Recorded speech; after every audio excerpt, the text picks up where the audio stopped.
All right. Hello, knockouts. Tanya TKO here. And listen, we are broadcasting in live right now. Let me just get my stuff in focus. Welcome in, everyone. Welcome. Listen. Whew, children. I'm just joking. Knockouts, listen. Okay, so we're getting started a little bit late today, but we're going to jump into the video. Today we're going to be talking about Black men. If they are conquered males, what are Black women going to do? So tonight we're going to be talking solutions. I am going to open up the phone lines. Let me just tell you, I wasn't feeling like I'm broadcasting live today. It's been just everything is so hectic because there's so many things going on behind the scenes. And we were supposed to go live last night and we did not, but tonight is the night. Tonight is the night that you make me a woman. You said you'd be gentle with me, and who knows the next line? Who knows the next line to that? Name that singer, name the next line, and I will give you an honorable mention. All right, so welcome in, everybody. Welcome. All right, so tonight we are talking about the conquered male syndrome and what are we going to do as women? What are we going to do? Let's see, who's the first person who got it? Okay, so Chocolate Queen got it. Well, that's not exactly the lyric. Let me wait. Okay, you know what? Hold on. Is the lyric I hope that you will or I hope you will? You said you'd be gentle with me and I hope that you will. Come on now, you left that out. Come on. Let's see. Who was the first person? Let's see. All right. So the first person who said that it was Betty Wright was, I put her name up already, Traveling Diva. She was the first person who guessed it was Betty Wright, but nobody guessed the exact lyric. There was a that in there. I hope that you will. If somebody could prove to me that there's no that in there, I will reconsider. Hello, everybody. Hello. All right, so listen, get your phone lines ready. We're going to go live.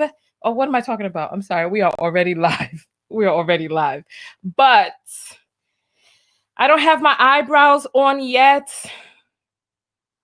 Should I put the eyebrows on? Because this is a contentious topic. And with the contentious topics, people be trying to come for me and my bald face. Let me put my eyebrows on real quick. Let me just put them on real quick. And then we'll jump into the video. So I want you to get your thoughts together. I wasn't planning on going live tonight. I really did not want to go live because we were supposed to go live yesterday and I didn't. And I said, you know what? I cannot do this to you all back to back 2 days in a row. Somebody says Cece got it right. Hold on. Let's see. Let me scroll up. Let's see. Did I miss? Let's see. Oh, CC Smith did get it right. So CC Smith, honorable mention. You know your lyrics. Thank you. You got it. Thank you to the person who gave her that shout out. Yes. I hope that you will. I'm nervous and I'm trembling, waiting for you to walk in. I'm trying hard to relax, but I just can't keep still. I can hear your car door slam. You all know the rest. Try to put on a sexy smile, but I know so little about what love is. I just can't help. What's the next part? Come on. What's the next part? Like, come on. Who knows this song? I just can't help. Come on. Yeah, I was so sad when I found out that she died. Betty Wright was one of the things that I shared with my mother. For those of you who don't know, that song is called Tonight is the Night by Betty Wright. And this is a song from days past. Oh, yes. Here we go. First person to get it right is Natasha. I just can't help acting like a child. I I wish I could play this song for you all, but you know, YouTube does not play that. They don't play that over here. You can't play no songs on YouTube. I know so little about what love is that I just can't help acting like a child. You're knocking on my door and you're ringing my bell. Hope you're not. Oh, I done forgot. You're knocking on my door and you're ringing my bell. Hope you're not. Ooh, what is that next part? Now I need some help. Who got the next part for me? Who got the next part for me? Who got the next part? You're knocking on my door and you're ringing my bell. Hope you're. Oh, yes, thank you. Here we go. Here we go. Chocolate. Hope you're not impatient after waiting so very long. I built you up with my big girl talk, but I need help now. I haven't heard this song in years. You're knocking on my door and you're ringing my bell. Hope you're not impatient after waiting so very long. A whole year I put you off with my big girl talk. No, little girl talk. Oh, hope you're not impatient after waiting so very long.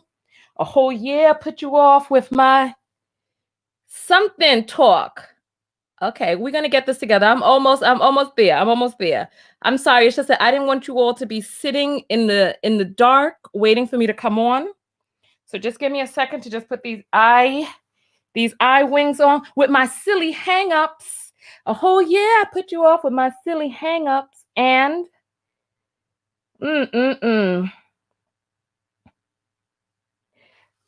we gone a little bit too far now. Oh, to turn around. So let's just pray that true love is what we found. Cause you give that good love. Good love. Ow, that's what I'm talking about. Thank you, Chocolate Queen. You helped me out tonight with these lyrics. I appreciate that, my sister. Okay. And Lindy is saying she listened to that song like 3 weeks ago. I know that's right. I use a gel eyeliner for those of you who are wondering. I do not promote brands on my channel unless they are sponsors. So just go find yourself a gel eyeliner, baby. I use a gel eyeliner and a very thin brush.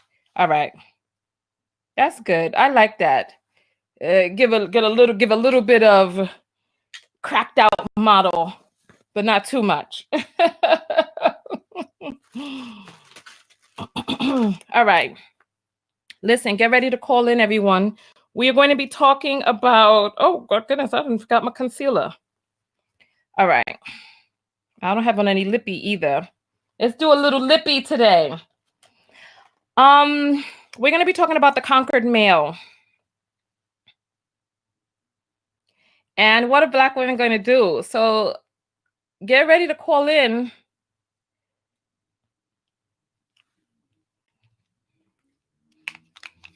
This is crooked. Okay.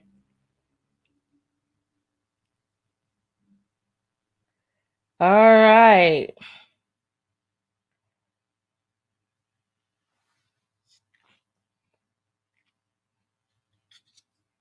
What's going on that my lip is pink on the inside? Pink is the color of... Remember Janelle Monáe when she came out with them vagina pants on? Oh, Lord, we done said vagina in the broadcast. Okay, so let's get this party started. I am ready. Just going to put on a little bit of concealer, smudge that out, and then phone lines will be open. Got to get my headsets in, and then we're going to go from there. All right. Okay. Oh, how many of you all here are from my mailing list? If you're from my mailing list, put up the number 1. Just got to give that a chance to just soak itself in.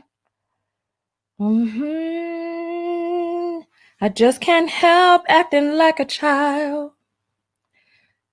You're knocking on my door and you're ringing my bell. Hope you're not impatient after waiting so very long. Okay. And you know I love my blush. You know I love the color of my blush. Oh, here we go. Oh, hey, little girl, is your daddy home? Ah, you see that blush? Oh, yes, that's what I'm talking about. All right, so we're ready to get started. I'm going to put a little gel on there to hold that down, and then we're just going to jump into it. All right. Get my earpiece in. You're knocking on my door and you're ringing my bell. Now that song is stuck in my head. Hope you're not impatient after waiting so very long. Okay. All right. Phone lines are open 323-488-3149. Phone lines are open. So we have a few people here from the mailing list. Did you get if you're here because you got the message from the mailing list, put up the 1. All right. So we have a lot of people here from the mailing list. Perfect. Oh, we got Heru Ali in the house who was trying to rag on me last night, but here you are on this broadcast, huh? Mm-hmm. Uh-huh. Tried to rag on me. Yesterday, they tried to rag on me. And today, they still love me. I can't think of that song. You know the song. You know the song. All right, 323-488-3149. And we are going to start taking calls about the conquered male syndrome. What's going on out there in these streets? All right. All right, perfect. All right, so here we go. 323-488-3149. Let me get the telephone number across the bottom of the screen. All right. Nope, that's not the right area. Give me 1 second, I'm sorry. You're knocking on my door and you're ringing my bell. Hope you're not impatient after waiting so very long. All right, give me just 1 second.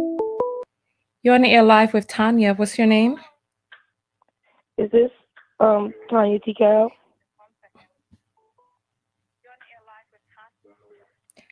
Hello? Yes, you have to turn on your computer in the back. Oh, yeah, I turned it down. Can you turn that down real quick? I got on the live with Tanya TKO. All right. Hello. Hi, how are you?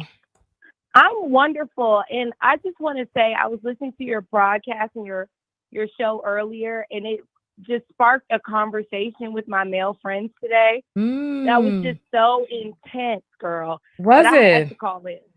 And I have them right here because we are going to talk about the conquered male tonight, because all day for the last 6 hours we have been talking about your podcast. Oh, so which one were you looking at? You were looking at the one I did yesterday about the conquered male? I was looking about the conquered male, and I brought my male friend here because I wanted to get a man's perspective on the line, and he argued me down, girl, with all your points that you were making.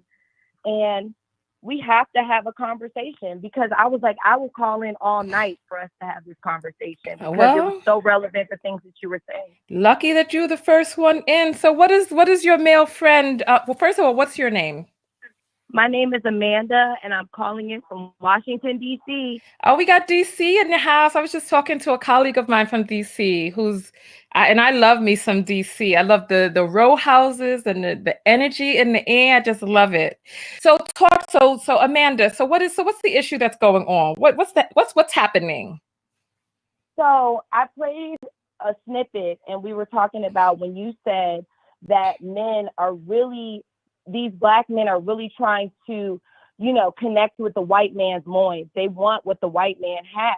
And I was telling my friend that that's one of the huge issues in the community, is that they're the only group, Black men are the only group who bash their own women. The only ones. Yes. Asians don't do it. White men don't do it. Indians don't do it. Black men are the only ones. And he argued me down. and he was telling me, and he's right here. But and Javi, I want you to say hello to the audience too. How you doing? Hey, your name is Njavi? My name is Javi. Your name is Javi? Okay, so Javi, what is your point that you argued poor Amanda down about? I mean, okay. So what she's saying is that black men, um, Covet the white man's loins. That's what we had. What you guys have. Okay, in the loins. so we covet the white man's loins. Yeah. In her point of view. In the black woman's point of view. Amanda, you gave him some herb before he called in? Nah. Oh, okay. No herbs or nothing.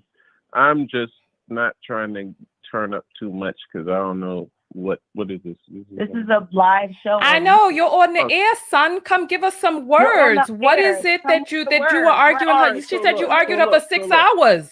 Look, You've been talking a lot of stuff all day. Go ahead and say something. As a black man, you cannot compare us to white men, Oriental men, or anything like that. Say Oriental.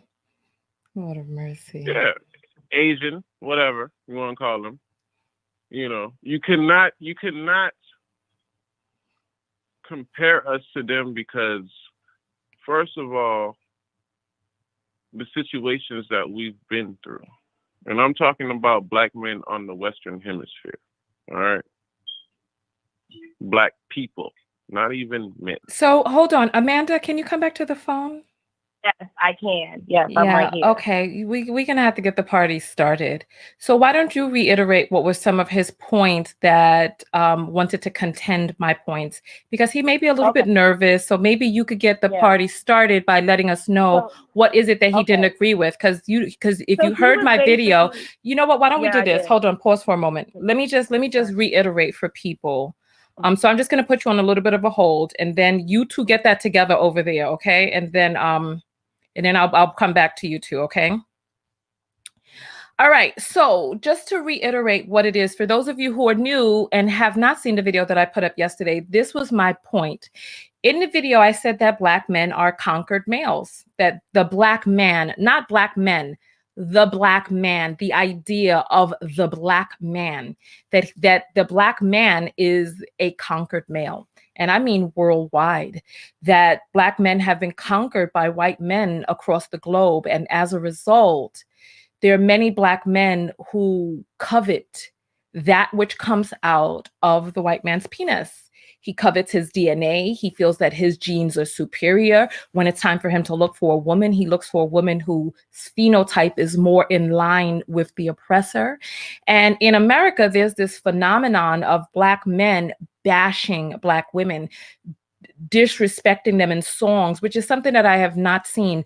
If there is somebody out there who can find me a song made on the continent of Africa by an African man who is calling African women all types of B's and H's and get down and suck my this and disrespecting them with the penis, please, by all means, let me know what that is. If there's a Latino song where he's like, Latino women ain't this, they ain't that, suck my this and suck my that. Asian men doing the same thing. Asian women ain't this, suck my this. I want this type of woman. It's this. So I want you all to tell me whether or not this is something that you've seen in other cultures. Now, there are many different types of black people all across the world, and black men in general have been conquered by white men. And there is this problem that exists in the United States where there's only 21% of black men in America get married. And if you're looking to find yourself a black male that is more likely to be interested in marriage, unfortunately, you're going to have to look outside of the United States, because very few black men in America actually really do get married. And many of them find a great sense of esteem in their penis and being known as some sort of buck. So that's one of the points. Another one of the points is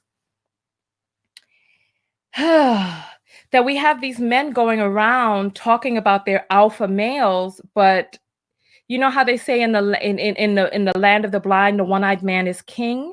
So there are a lot of Black men who are going around talking about their alpha males, but that's like in the land of the penisless, like the one testicled man is king because they're already hobbled from the conquering.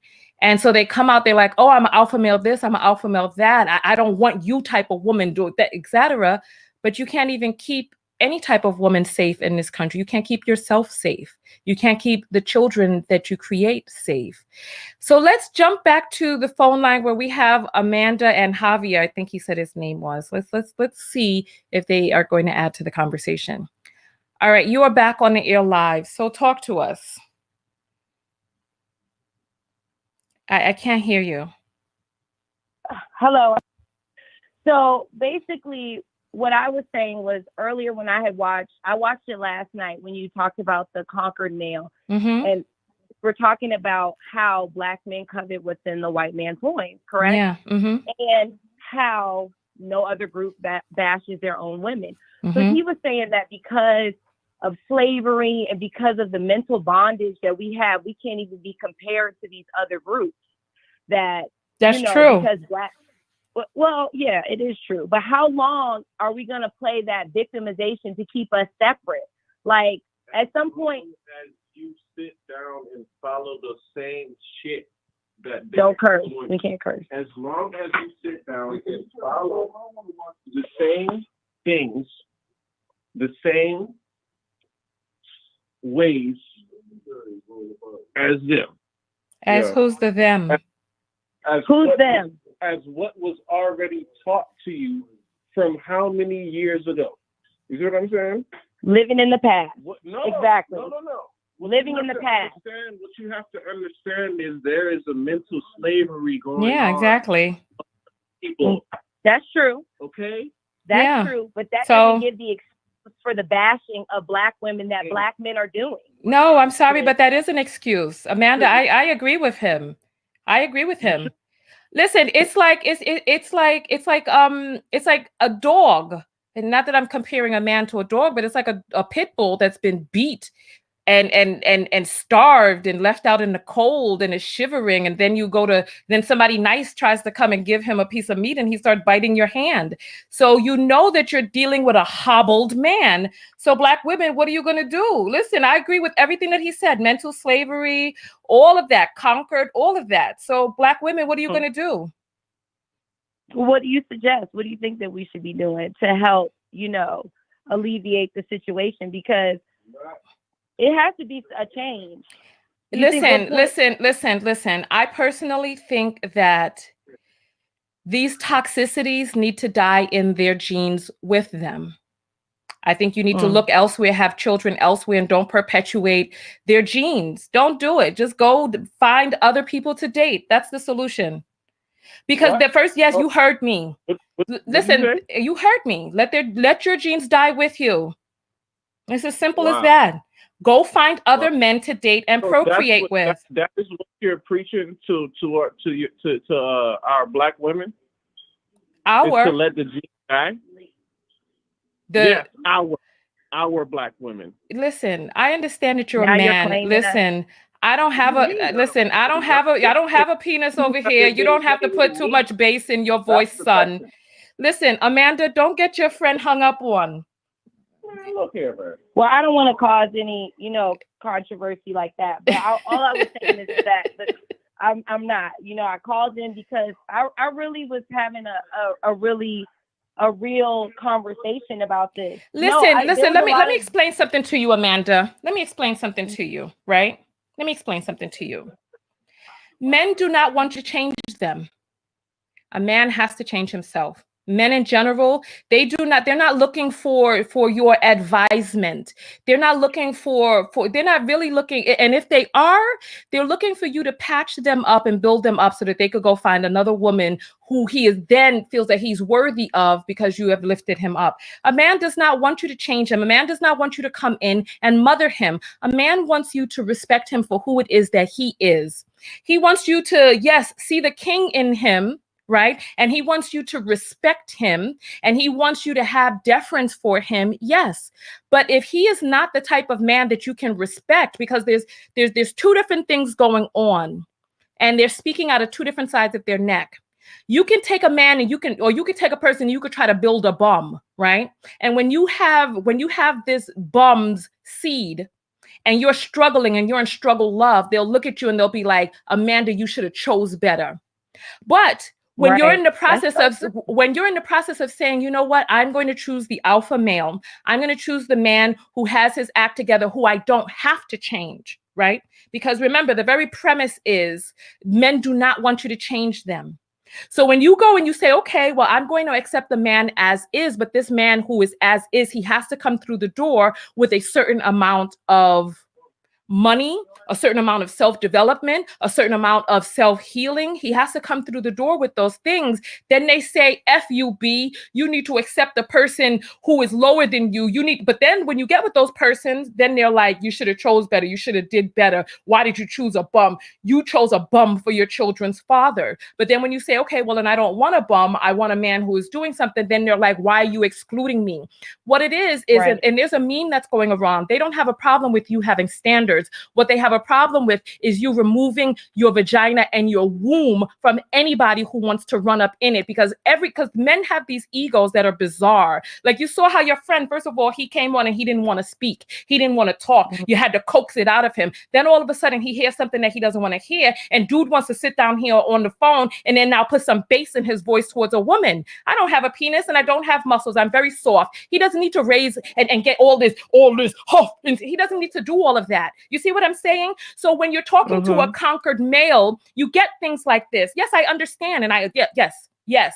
Slavery, slave mentality, post-traumatic slave syndrome. I understand all of that. But what is it that men as a collective are going to do? Because it's so much easier for them to come onto a woman's broadcast and then try to puff up their chest and try to get all the bass inside their voice when they're talking to women. But when it comes time to talk to men, to help educate men, to lift up other men or to confront other men, they don't do that.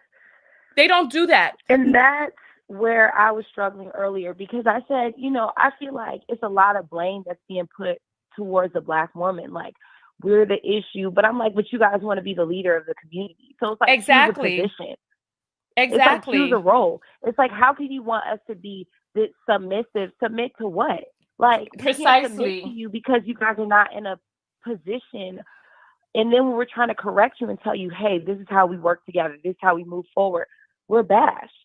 Exactly. So what I'm saying is you just need to look elsewhere. You need to date Black. If you like the way Black men look, date Black men of other cultures. Date a Latino Black man, date an African Black man, date a Caribbean Black man, date Asian men, date white men, date whomever it is going to be there and show up for you in the ways that you need him to show up for you and your children and the children that you two create. Because it's like, why are we going to sit around here? What they want is just like that porno movie that I talked about, where all booties are up in the air and they just want to go by and just poke wherever they want to poke, come through whenever they want to come through. And with no accountability. There are Black men who come to my channel and they're like, Tanya, you seem like you hate Black men, right? Meanwhile, I speak about the love that I have for Black men whom I know who are doing things.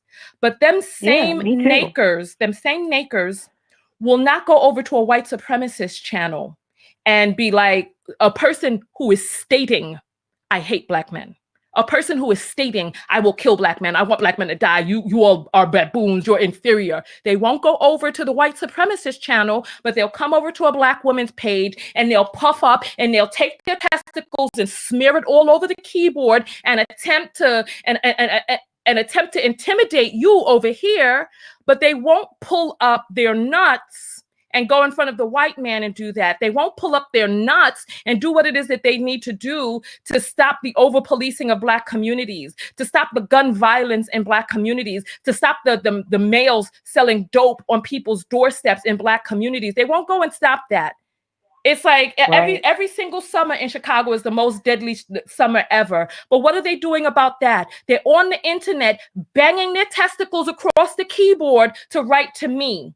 But they're not doing what it is that they need to do to stop the need for women like me coming forward and writing. And yes, I say procreate them out of the dating pool. Find other people to procreate with. Do not continue their genes. Let their genes die with them. And when you say stuff like that, because men always want to try to say, oh, a woman, you want to be equal to us, right? When they know, a man who really knows that it is a male who is not equal to the female.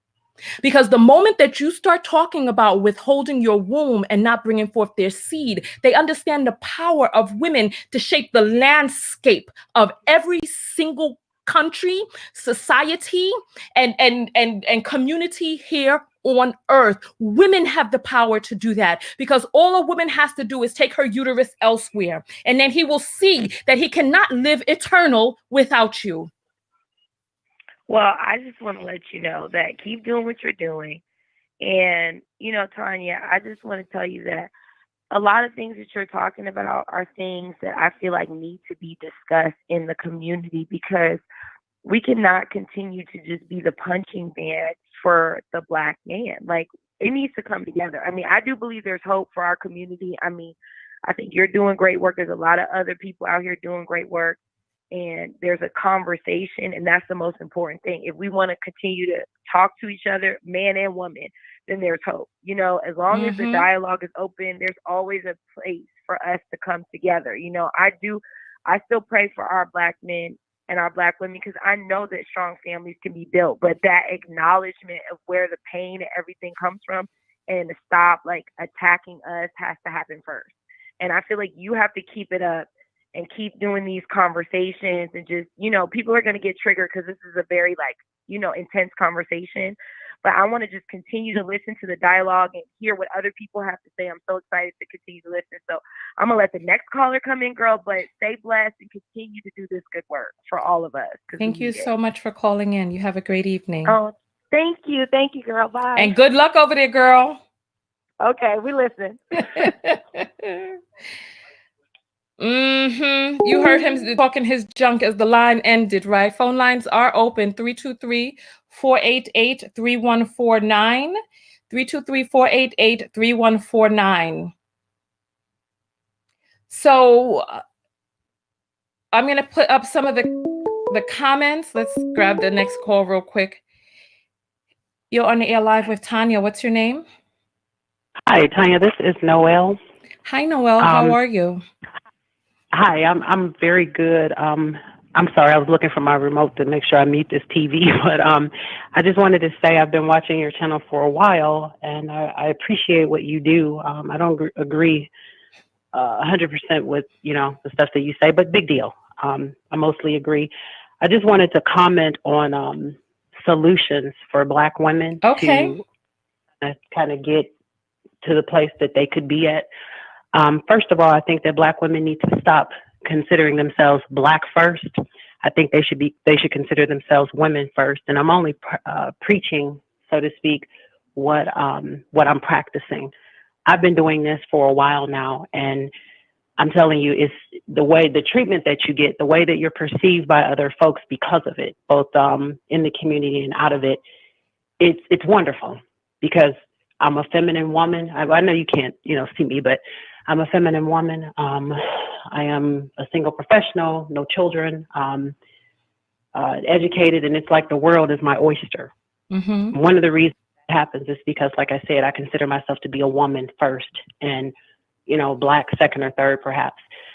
Some of your audience might be thinking, well, living in this country, we can't do that. Yeah, you can, and I'm living proof of it. You can still be yourself and be considered a woman first. It'll benefit you better to be a woman first versus being Black first.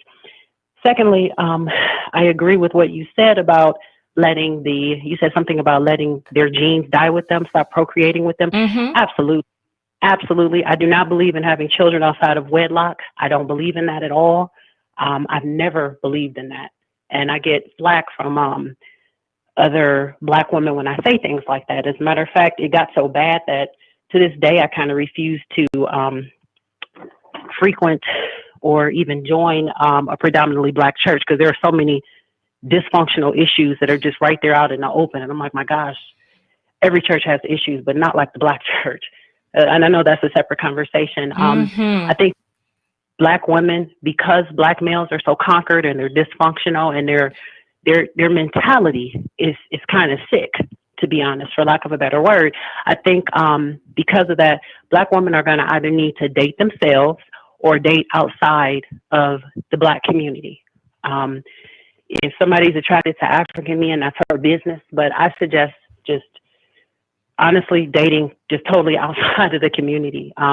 I am in a relationship with a mixed race male, but I have to be honest with you, he would be considered an Oreo to the community. He is rather successful. Your solution is, because you said you were talking solution, that's why you decided to call in. Yes. So the solution, I'm sorry, I wasn't trying to talk over you. No. The solution basically is to date outside of the Black community, date and marry. The stats are very clear. I know with the work that I do, I'm well skilled in statistics. There are only roughly 30% of Black people in this country married right now at this point, roughly 30%. We have a 70% out of wedlock birth rate. One of the reasons why these males are so conquered is because they don't have a father at home, a lucid parent. Many of them barely have a lucid mother. And I say that because how can I be a lucid mother to, one child and there's no man here? Do you see what I'm saying? Especially if that child is a male. I cannot teach a boy how to be a man. I can't, and I'm not even going to try. Furthermore, even if I had a little girl being like single, how can I teach her what to look for in a man? I think that's one of the deficits that I see in the Black community with women. That's why their standards are so low, because it's like a cycle. And they didn't have a man there to say, no, sweetheart, this is what you look for. I grew up with my father in the home. And so I know that this way works. It's tried and true. Okay. Is what I'm trying to say. And so it's just like, I know Black women don't want to hear that because many of you have some type of obsession with these Black men who offer nothing as a group. They offer no type of protection. And they resent even having to protect you. Well, here, they resent you asking them to protect you. And they've told you, and I've seen the posts on Twitter, they've told you all, they've said that they're not going to protect you and they're not going to build for you. I watched your show the other day where you said, how can you be considered an alpha male on stolen land or conquered land? That is an excellent point, and it's totally accurate. They're not alpha males. Alpha males provide, protect, problem solve, and produce, the 4 Ps. And if he can't do all 4 of those things, not only should he not be getting married, which many Black men are not looking to get married anyway, but he also should not even have access to a woman. Yeah, exactly. Not even access. Thank you. Not. And on that note, listen, we're going to have to do 5-minute phone calls this show because the call lines are blowing up. So I appreciate you calling in. We've gone almost 7 minutes. So thank you so much for calling in. No problem. Thank you. Have a good day. All right. Okay, so because this topic is so hot, we're doing 5-minute phone calls tonight. People are asking about Super Chat, but I do Cash App, and I'm going to read some of your messages from Cash App right now. So we have Victoria who says, "You're on fire tonight." She sends $5. Thank you, Victoria. And then we have Cece who sends $20, and she says, let me grab this call real quick. I'm going to come to you in just a moment. Make sure your TV's down in the back. Okay, then we have Cece who says, for always being great, she sends $20. So thank you, Cece. We appreciate that. I'm going to send you a heart back. Thank you so that you know that I got it. And I'm going to send Victoria her heart back. The Cash App is $Tanya TKO. And I check those after each phone call. So phone call comes in 5 minutes, then we'll check the Cash App. So if you have a message that you want to send it through the Cash App.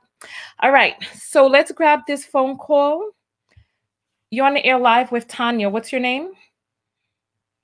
Montez, Montez. Hey, Montez. So what is your comment this evening?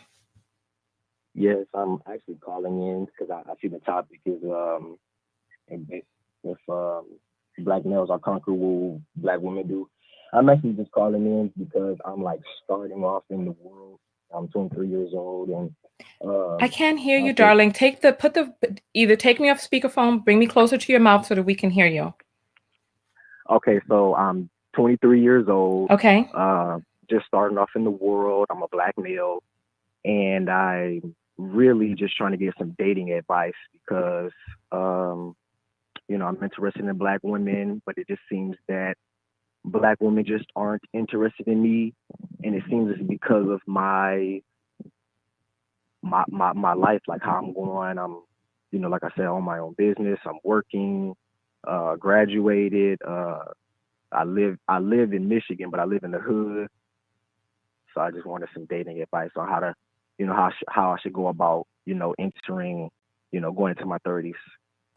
Yeah, well, listen, become a specialist, a master at something, and be really good at what it is that you do. Command respect from other people, and you will be very desirable. Keep yourself healthy, educated, work out. Uh, just become a master at something, and women will flock to you. It's as simple as that. Can I be honest? Of course. So I'm doing those things. Like I'm, motivated. I'm ambitious. Most of the time, my friends, when they're around me, they come to me for advices. And it seems as though, okay, so to be honest, I'm in the Metro Detroit area. This is like, a majority black people are around, and we got a lot of the booty shaking women. The clubs. They want to live that nightlife, and honestly, I mean that's appealing. It is appealing, but with the time that I have, with it being so limited, I'm really just looking for someone who has wife-like qualities.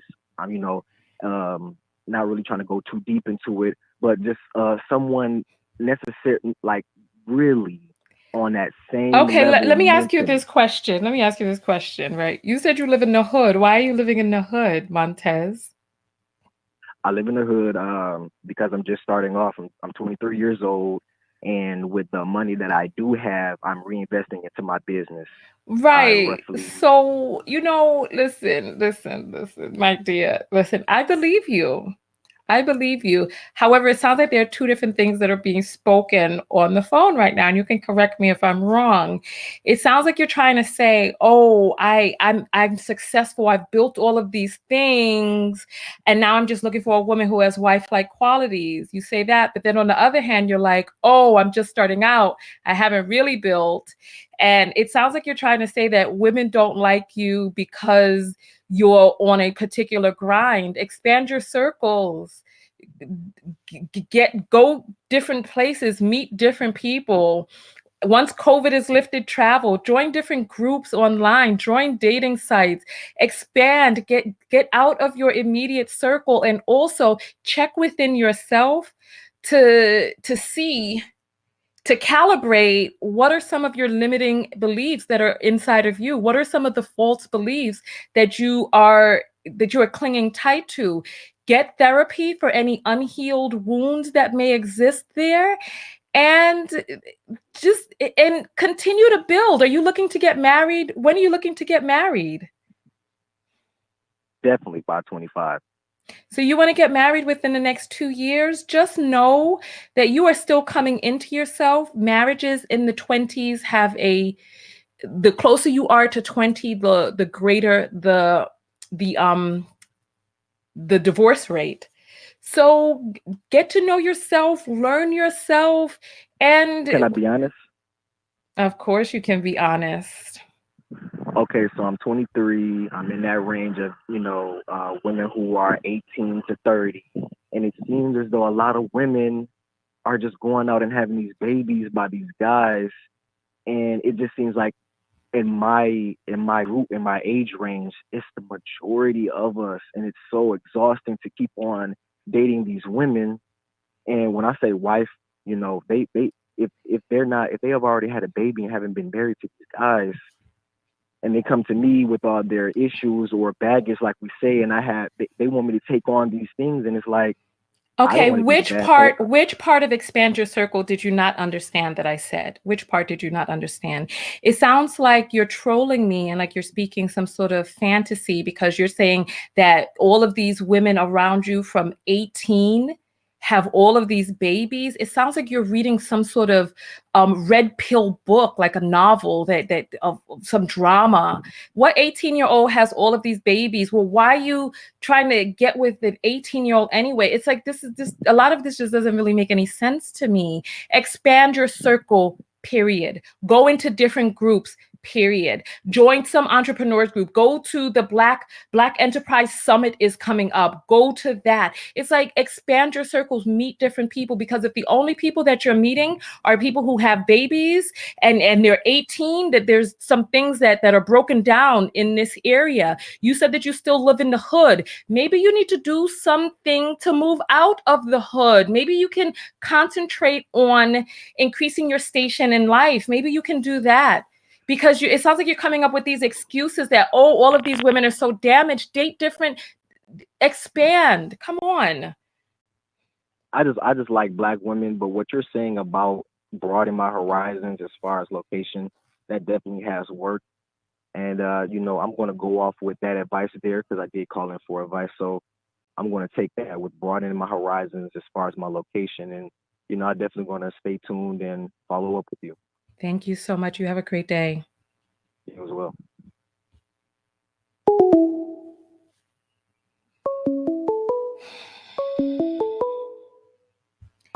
You're on the air live with Tanya. What's your name? How you doing? My name is Sean Parker. Yes, hi, Sean. Give me just one moment. I'm going to put you on hold. All right, it's Cash App reading time. All right, so Dominique sends $5 and says, yes, hold back our wombs until men prove worthy. Thank you, Dominique. I'm going to send you your heart. And then we have Cyrita that says, oh, I think my number is blocked. It goes straight to voicemail. She sends $5 through. No, there's a lot of people calling in, and your number is not blocked. Well, it shouldn't be unless you've called in trolling in the past. But there's a lot of people calling through, so it's the luck of the draw. You just have to continue to try, especially when you hear that the call is coming to a close. Just time it, because this is going to be a 5-minute phone call. You're on the air live with Tanya. Tell us your name one more time. Hey, Sean Parker. How you doing? Hi, Sean. How can we help you this evening? What is your comment? How you doing, Tanya? Oh, I was just listening. I was listening to the previous call, and I'm from Detroit, and I stay in the hood. And logically, there's more women than men. I'm 43. I'm a network supervisor. Work for Comcast. And I've been married for 25 years. And sometimes, perception is reality. And being a network supervisor, I supervise 15 myself, but there's 30 Black men in the Detroit office who also is married with family and wives. And sometimes perception is reality. And sometimes when I listen in, this is my free time. I just got off my laptop or working from home. And when I listen to these lives, I'm like, man, what world is, maybe I'm disconnected and I'm not living in the same world what I'm listening to when I listen to these lives and I listen to Kevin Samuel. What can you tell us what it is that you're confused about? We have to get to the point because the calls are going to be so short this evening. So get right to the point. Well, when you listen to the bashing of Black men, I don't see that, right? I don't see that world. I see a world that's healthy with Black families, 30 Black families with Black men leading them. I'm leading 15 Black men, giving them direction every day. I'm being a leader, and I'm from the hood. Nothing wrong from being the hood. Been married 25 years, and I make 6 figures a year. So I think you just got to make sure you look in the right markets for your men. They're out here. I think one of the things that we have to do is look at the forest instead of the individual trees. So there may be some nice trees in the forest. However, if you look at the forest as a whole, Only 21% of Black men in this country get married.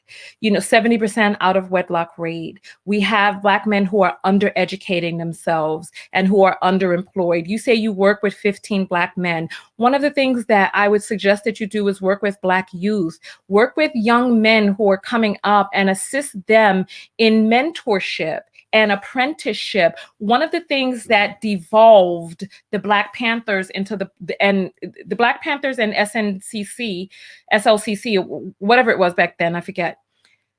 One of the things that devolved them into the Bloods and the Crips, not only just the CIA infiltrating, but when the elders were no longer in the community to give a hand back to the ones who were coming up.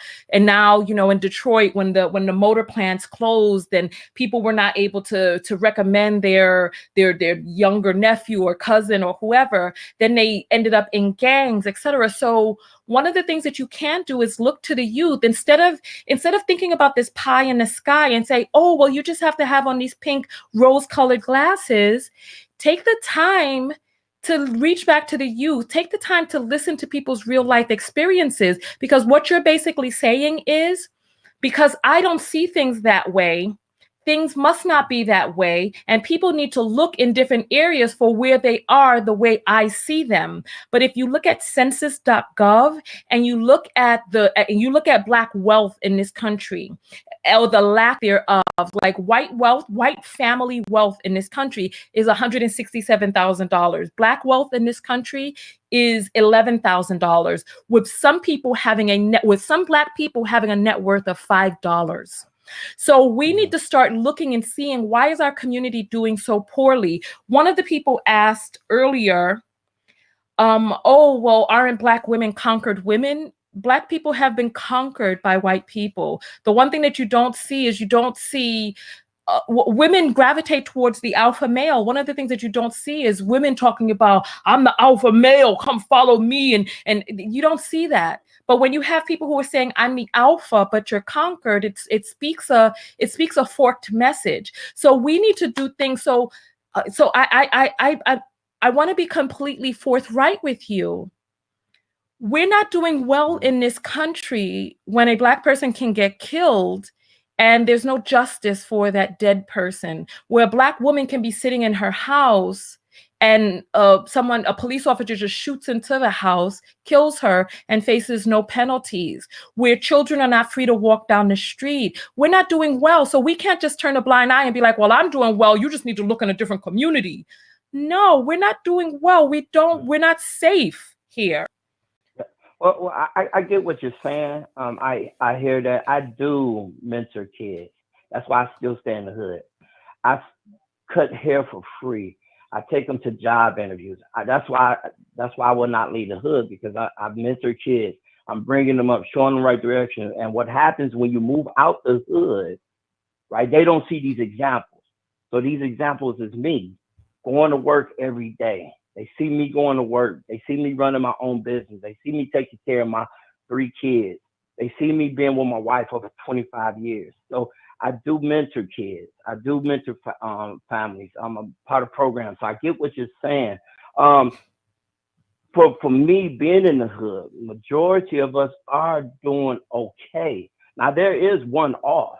It's not that bad. Well, at least where I'm at. I'm in ground zero.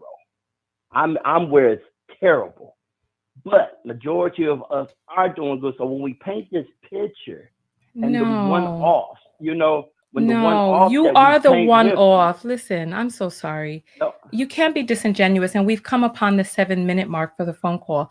If you say that you're doing well, right? You are the exception, not the rule. You live in Detroit. I have associates who escaped from Detroit and now they live in Ypsilanti and other areas. So, but I'm not. You say escape? That's the wrong word. I'm not escape. There's nothing to escape from. It's beautiful here.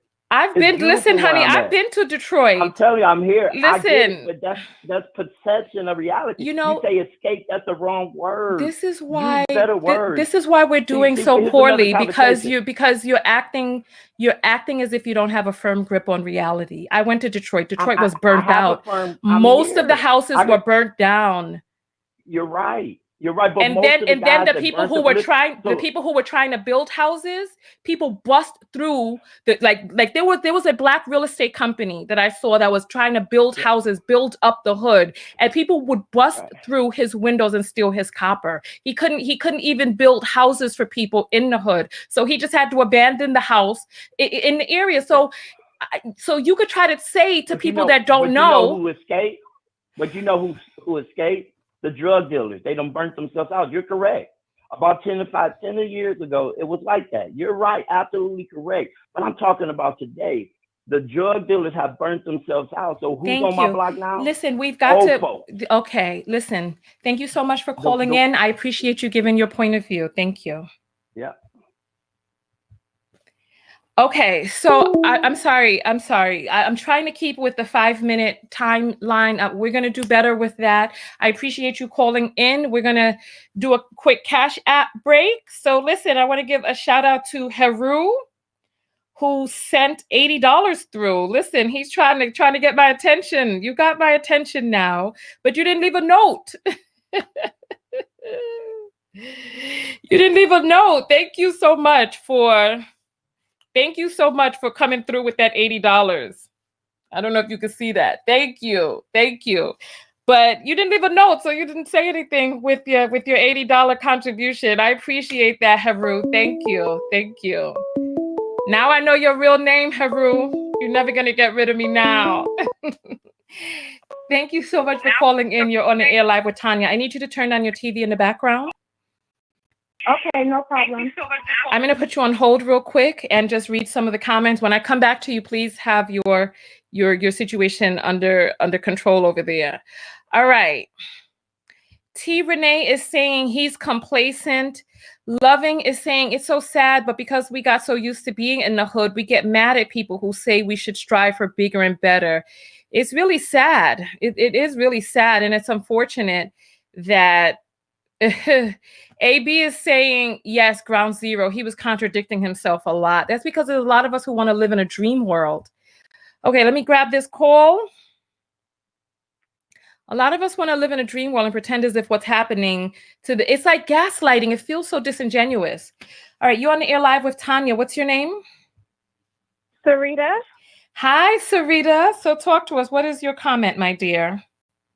I just wanted some advice. I have a 5-year-old son, and it's very important to me that he be a healthy male in the world.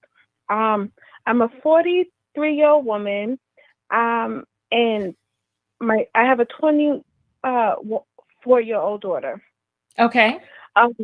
And my nephews that grew up with my daughter, they're really good men. You know, they're not online talking vulgar about women. They don't have revolving women coming in and out of their lives. They went to college. They played ball. You know, they're being productive men in society, and I love that about them.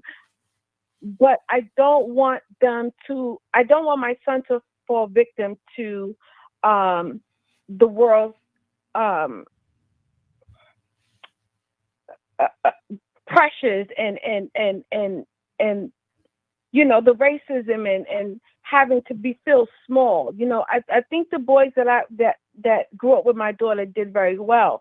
But I just want from you what you think I could do for my son that will help him be a healthy man in the world for the Black women, because I completely understand what you're saying about the music. I mean, it's vile, it's degrading, and these are how these men are interacting with us on a daily basis. They treat us the way that they sing about, and it's disgusting. Yeah. So do you live in an area where the people around you are upward mobile? Because if you have a Black son in America, you definitely have to mind your environment, because when your son starts coming of age, the people who are around him and who he's going to hang with and be with are going to have a tremendous impact on the path that he takes in life.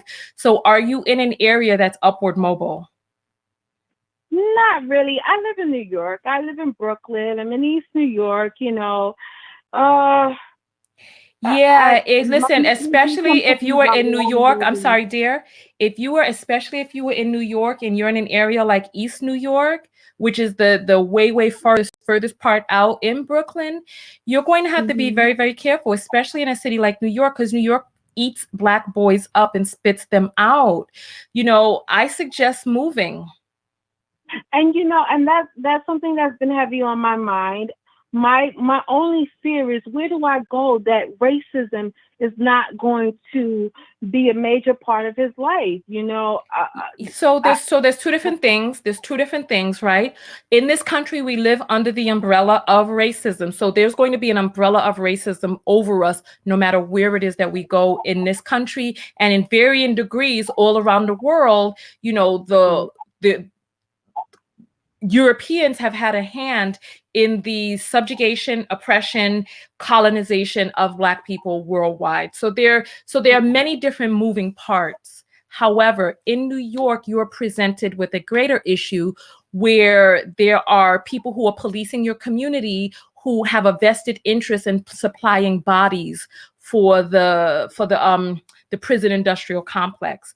So you're going to have to put your son in an area where there is not this gang, because the NYPD is a gang troving around looking for people, looking for males to suck into their system. So I suggest moving from New York, maybe going to Connecticut or go down to DC. People in DC are doing really well. Black people in DC are doing really well. Yeah, you know what? Pull up some of these guides. Best place to raise a Black family in the US. People are doing well in Houston. So you have got to find an area where you can thrive. I really did, because I do nursing, and so they said that the nurses in Texas make very good money. I was like, "Ooh, that sounds exciting," but I think of it as a state, and I'm like, "Okay, well, it's a red state, I don't want to take my son where it's not liberal, and since I've grown up in a liberal state, and I don't want to feel oppressed, I don't want to feel like, I have to be. I don't want nobody calling my son a boy. You understand what I'm saying? Yeah, but you know what? One of the things that you're going to have to do, like Texas is a big state, right? Yeah. And, we have got to be in it to win it. You know what I'm saying? Right. It's like, you have got to listen. New York is chewing up Black boys. You've got to figure out where you can go. So like when I was in California, right? I'll tell you two different stories real quick, and then we have to shift the phone call. I spent there was this white guy. He went to Yale or Harvard, one of them. And he had this New Year's party that he invited me to. And I'd never seen anything like this before. I went into the kitchen and there was a platter of cocaine in the kitchen. I'd never seen cocaine before. I don't know what cocaine tastes. I don't know nothing about none of that, right? My heart started beating fast. I was like, oh my God, the police are going to bust through this door. I saw a person sniff cocaine for the first time in my life, white person at this party. And I said, listen, there was a guy who was chatting me up. I said, I got to get the hell out of here. Him and we walked out. We were chatting in the stairwell. And I was like, look, I got to go, right? I left the party and I went outside because I was like, the police gonna bust in here at any moment, and all I saw was the clanking of the cell door, and I was like, oh my God. When I got out, because this was in Manhattan, this was in Lower Manhattan. When I got out onto the street, there were no police cars. Not only were the police not about to burst in there, but there were no police cars driving up and down the streets. There was no police at the elevator because I thought they were going to come any moment. You know how you see those raids on TV with the battering ram and all of that? And I was like, oh my God. And then I took the train up to the Bronx. I either took the train or I took a cab or however, but I ended up back in the Bronx. And then I started hearing the sirens. Boop, boop, boop. You see the lights flashing all over the place. It's New Year's Eve. And I was just down at a party in Manhattan where there was a tray of damn cocaine in the damn kitchen and there were no police around. Then I come up to the Bronx where it's quiet and the police are just like, boop, boop, boop, boop, boop, boop. everywhere, right? Mhm. And I thought to Mhm. myself, how many apartments, how many homes, how many places in Manhattan are people there doing illegal things, murdering people, beating people, selling drugs, using drugs, but nobody would ever know because there's no police there. But then you go up Right. to the Bronx and it's over policed. You go to Brooklyn, it's over policed. And so you have to ask yourself, where can I go where even if there's an umbrella of racism in the country, Mhm. where can I go where there's less of a possibility of my son interacting with these gangs? Right. I'm not just talking about gangs. You know what gangs I'm talking about. I'm talking about Oh, this police force definitely. The police. gangs. Exactly. These Yes. boys in blue. That's the gang Yes, I'm they're talking about. horrible. So Yes, you they need to do are. what you I've need to lived in do one of them. for your Yeah. family, okay? Research where's the best place to raise a family and go there. Okay? Thank you so much for calling in. Thank you, Tanya. Okay. Phone lines are open. Phone lines are open. So 323-488. Let's take a quick Cash App break and see who's coming in on the ones and twos. I'm going to come to you in just one moment. Make sure that your thing is down and that you're ready to go on the air. All right. So we have Roberta who sent $5 through and says, "I'm so glad I found your channel. Much love to you." Thank you. Let me send you your heart so you know I got it. Then we have, give me just 1 second. Then we have Ivana who sends $10 through who says, "This show has finally opened my eyes. Best show." What is it? What has it opened your eyes to? The phone lines are open. You will call through, Ivana. Thank you so much. Let's grab this next call. You're on the air live. What's your name? Hi, my name is Tyra. Hi, Tyra. So what is your comment this evening? I think that Black women, if we know that Black men are conquered, we should just be on our level up and divest from the toxic community and focus solely on our own advancement. Okay. Thank you. Um, yeah, I really like your channel, and that's all I wanted to say. Okay, so what is your idea of level up? Talk to us and then we'll let you jump off. Well, I think level up can be different for each person, but to Mhm. me, it's going to be about eating healthier, working out, moving to just better neighborhoods, finishing my education, furthering my business, and things like that. Okay. Well, you know what? Thank you. We appreciate that. Thank you so much for calling in. Thank you. Bye. Bye. All right, phone lines are open. So that was a quick phone call, which helped us balance out some of the longer phone calls. So when you call in, have an idea of exactly what you want to talk about. You're on the air live with Tanya. What's your name? Hi, this is Steven. Hi, Stephen. What's your comment this evening? Hi, Tanya. Hi, Knockouts. Love your show. I wanted to just say, I gotta say, I couldn't agree with you more on every point you've made tonight. And you know what we have a real shortage of, Tanya? What? Is men checking men. Yeah. It's like, men, we gotta wake up. We gotta wake up. And I think at our best, our community is the most resilient people on the planet. But the women are our pride. I repeat, the women are our pride. And men, I don't know what it is about my peers.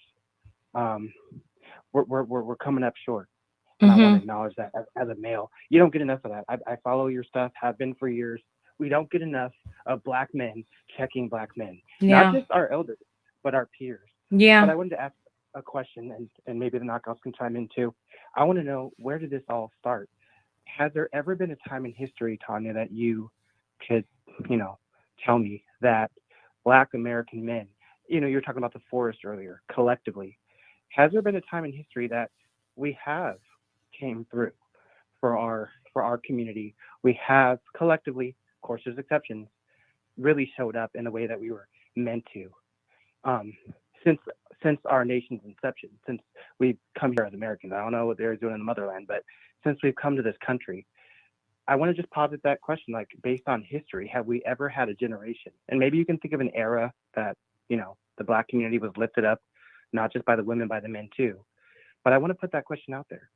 Has there Yeah, ever well, you been know what? I'll say this because I know what a lot of people reach back towards.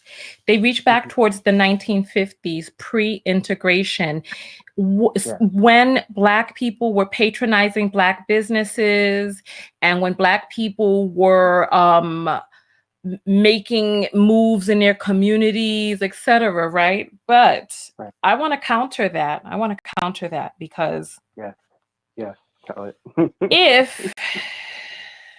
if the moment that people say, okay, well, now you could come to white businesses, now you could date white women, now you could, be in white spaces. If the moment that somebody says that and you like, Black to the back, white is right, then how well were you really doing if it wasn't really a choice? You know what I mean? If the only thing that you could do was patronize Black businesses, but the moment that you were like, oh, now that white people said, oh, now you can, you can come over here, and you abandon Black business, you think Black business isn't good enough, and you think that Black businesses are unprofessional. Still to this day, we have Black people who will see that a business is Black owned, and then they'll start asking for discounts, or they'll think that the person is unprofessional, or they won't want to spend money there, or they'll think that some people, even so, there's still some Black people who think that having a white doctor or a Jewish lawyer or Jewish accountant is better. So it's like we have to work on loving ourselves. So was there a time in this country? There's never been a time where Black people have had free market access where we have really truly been thriving. It's like when it was necessitated that we had to be with Black people before, like you heard Nick Cannon, where the white women at? You know what I'm saying? So no, there has never been a time in this country. Yeah. I'm mindful of the time, Tanya. Can I bring up one more point and just ask you about this? Okay. I want to talk to you about trauma. You know, I'm a licensed therapist in the state of California, and I primarily work with a mixed group of people in age groups. But I love the work that I do with other minorities, multiracial people, Black men, that kind of thing. And I got to ask, what's up with Black men facing our trauma in the right way? So many of us smoke it away. So many of us drink it away. So many of us, sex it away, our traumas, our pains. And we have got to start getting really real about mental health and the importance of taking care of oneself and manifesting self-love. And that is sorely lacking amongst Black men, let me tell you. And you said a quote years ago, I'll never forget it. It was like, I never realized the courage it took to really be myself. Something along those lines. I don't know if you remember that. This was some time ago. If more of my fellow male species can adopt that, really men of all colors, but especially Black men, I think we'll be in a really good place. But until we get to this place of processing our pain, because, with everything that our people have been through, I get why a lot of the problems continue to manifest, but I don't make excuses for that. If we're supposed to be this resilient people, we need to start acting like it. And I think men need to step up. We got to get real. We got to be willing to talk about our feelings, our thoughts, our cognitions, and stop using the easy way out, which is what feels good for right now. That's why we have so many babies out of wedlock. That's why so many of us have substance abuse issues, because we want what's easy. And we have got to do the work and love ourselves enough to truly heal. I just want to say that, and I thought I'd get your feedback on that. Thank you. Well, I mean, you're a therapist, so you know. And I've been on a lot of people's shows lately. So listen, if your numbers are close to mine and you want to have me on your show, let me know and let's connect. I was on a person's show the other night, and I brought up to him that he is a Black man, and you're a Black man, correct? Yes, ma'am. Okay. And I was talking to him. I was like, you as a Black man, you focus on Black women and what Black women need to do in dating and Black women becoming better, but who is really focusing on Black men? And I was like, Black women invest. There are a certain group of Black women, they invest in bettering themselves. They invest in leveling up and getting themselves together. But there aren't many people who are focusing on Black men because Black men just really don't truly invest. There's the ego, there's the pride, there's all of these things. And we need to make it okay we need to stop normalizing trauma, normalizing dysfunction. Like there was a person who posted on Facebook today, and in their post they were like, things I heard growing up. He said she fast and homish, hoish. I don't know what omish, fast and omish. I don't even know what that means. But I'm like, and it was a whole list. I'll give you something to cry about. It was a whole list of different sicknesses, different indications of emotional abuse that we normalize and turn into memes and jokes. And as Black people, we have to stop normalizing pathology. We have to stop normalizing mental illness or not getting a diagnosis. Like I did a show the other day where we were talking about mental illness, mental unwellness, and people were saying that Black people don't get mental illnesses, that's a white person thing. And as long as we have ignorance like that, we need to make it normal that Black people are humans, and we still have this chattel mentality where we don't think that we're human. We don't think that we have human fallibilities. And we've got to make that shift. Wake up, Black people, Black men in particular, wake up. That's all I'm saying. What are you going to do to wake Black men up? You know what? I'm gonna be real with you. It starts from within. I got to get myself right. I recently went back to therapy, my damn self. And what I'm gonna do is I'm gonna insert myself more into my local community. I already work with primarily minority males and females and youth, but I need to do more. And I'm not quite sure what that looks like just yet. I need to formulate something, but I guess what you could say is continue the work that I'm doing and continue staying woke and continue to apply myself to the community as best I can, because it matters. This stuff matters. Yes, absolutely. Well, thank you so much for calling in. Thanks again. Okay. All right. We're going to take a few more phone calls. I said that this was going to be an hour show. So I knew we were going to go over. I knew we've already gone past the hour. We'll just take a few more phone calls because this is a lively discussion. You're on the air live with Tanya. What's your name? Lamont. Hi, Lamont. What is your comment this evening? Well, I'll give a little background. I majored in history, minor in secondary education at the University of South Carolina. Okay. So I'm just wondering, why Black people are still in America.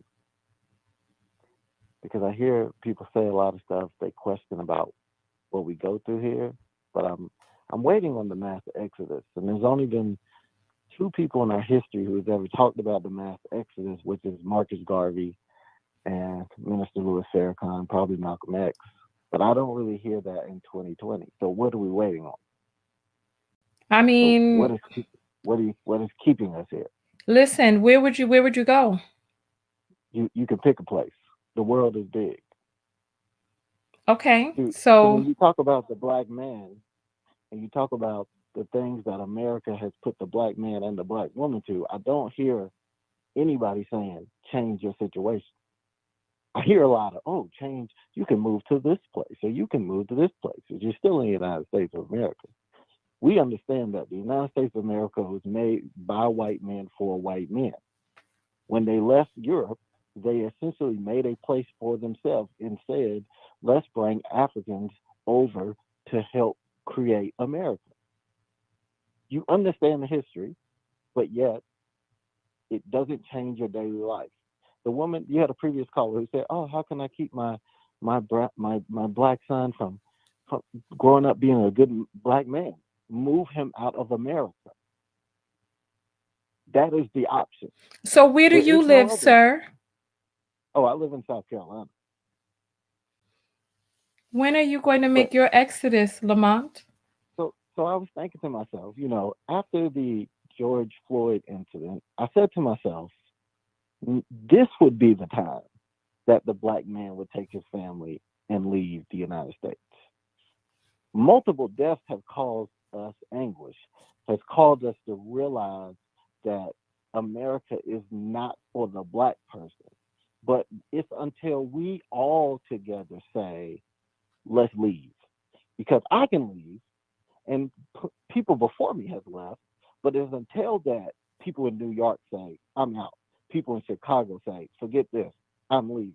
It's when you see the mass exodus where you start to see positive change for the black person, the black family, the black community. You'll start to see black education flourish. You'll start to see a lot of things once you leave America.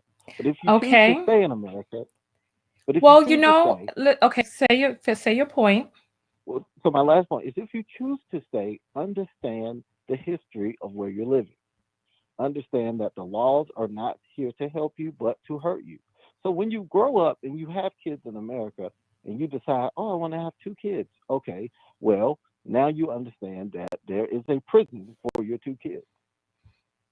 How you Okay. stop them from going there is your choice, but I it's think that waiting you should for lead your by kids. example, Lamont. I think that, listen, I had ideas. I had ideas of leaving the United States. Last year, I traveled to Nigeria, I traveled to Ghana, and I was thinking I could get my show started over there and that it would be wonderful, right?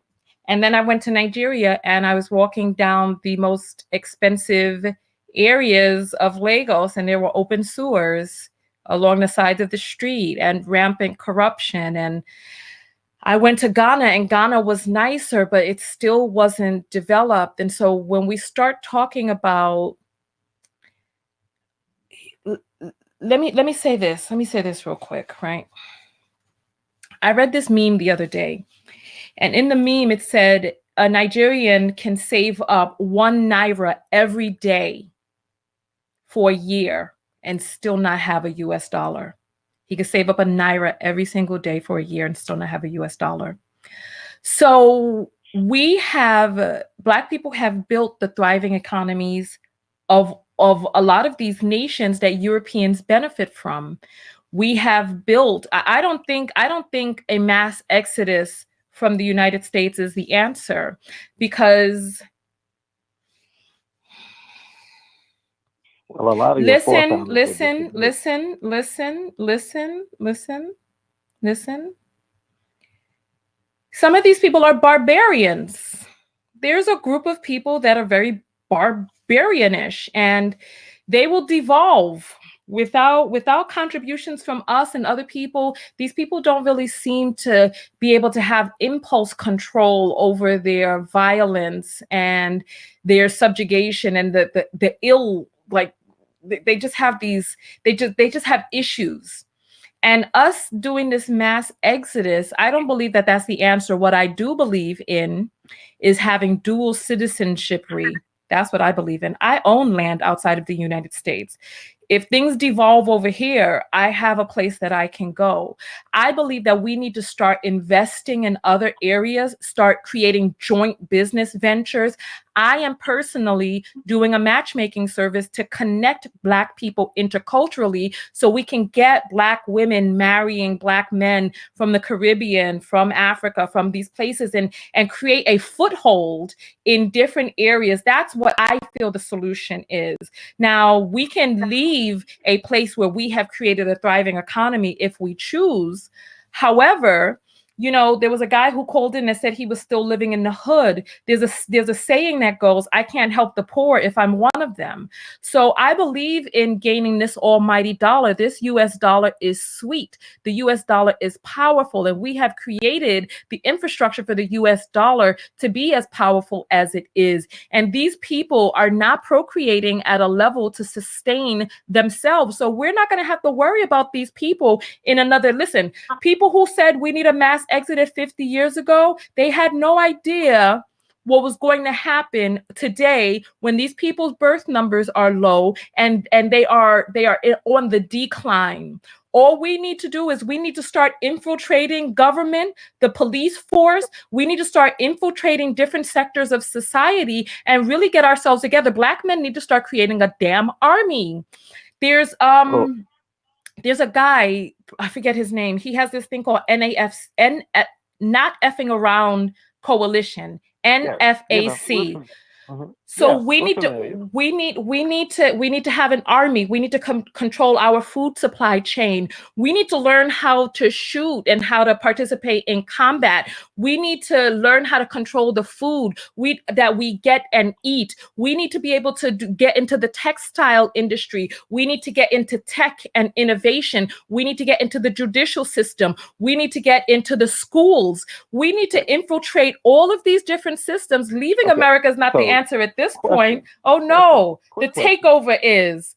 Go No, ahead. quick question. So Hmm. is that all that you just mentioned? Is that going to stop me from getting shot by the police when I walk out my front door?